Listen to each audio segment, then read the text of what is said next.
Now we're going to start with some brand new people, which means that we must search to see if they exist first on the system. Once we've searched and seen that they don't exist, create button appears. And yeah, once we've created the person, we're going to do a wife of this person as well, and then trigger the system. So we have red text fields, which are mandatory text. We've got date of birth, address, first name and surname, as well as gender. So this is the address search database. You will see that it says there are over 100 results. You might want to be a little bit more succinct with your search criteria. So once that information is inputted, we've created the person. We're just going to do that process again for the wife. Now the foster care system is fairly long.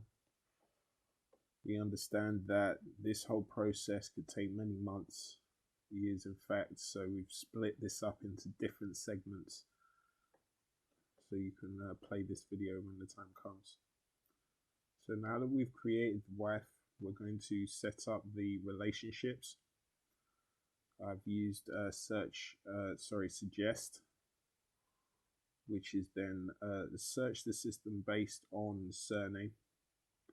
And here we have the husband. We're just going to mark as an emergency contact, next of kin.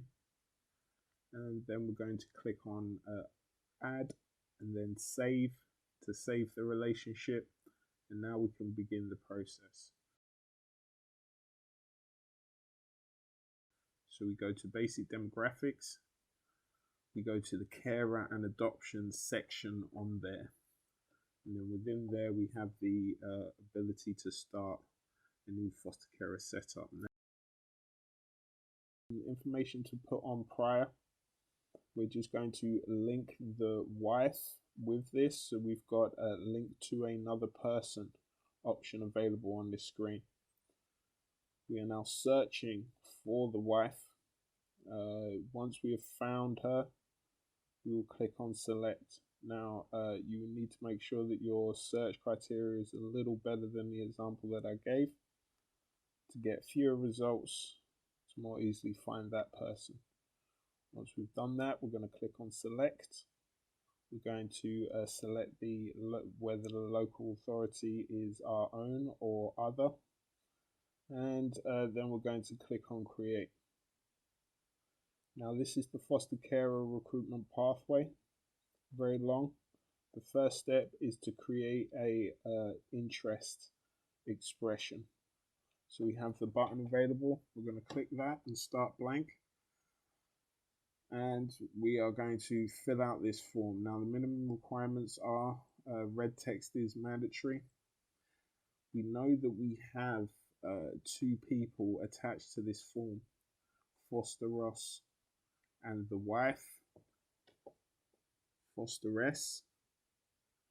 This is due to the green bars that you see. So you might see questions repeated twice. Those are for the 2 individuals that are attached to this form. So all the expression of interest is highlighting what types of fostered children they would be interested in looking after, some basic details about the foster carer and what have you. Now there will be opportunities to update this information at later stages. Initial information gathering, stage 1 and stage 2. But yeah, once we have completed this form, we'll click on finalize form, and it will need to go to your manager for approval.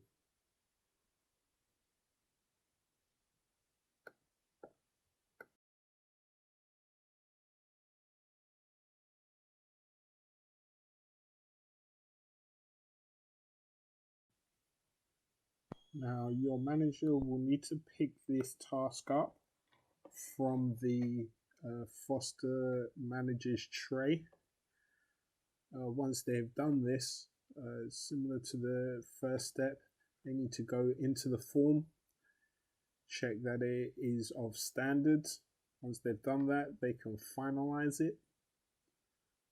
And then it's only once they have finalized it, there is a decision to authorize or reject, which is request further information. Clicking on that, you can send a comment back to the social worker or was missed out perhaps. And then once you've done that, you can click on send request. For the purposes of this training, we are going to cancel that and just authorize. Now that will trigger the next step, which is decision making for that stage.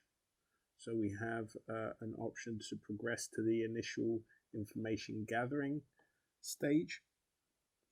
We can also close the recruitment at a lot of steps within the pathway. You'll see that decision very regularly, just in case things don't work out. So we've progressed to the initial information gathering stage. It is asking us to assign a allocated social worker to that case. They will be displayed under the involvements tab. But yeah, once we've clicked on start and confirm, we have an option to give reasons if need be. But once we've clicked on confirm, it will progress to the information gathering stage.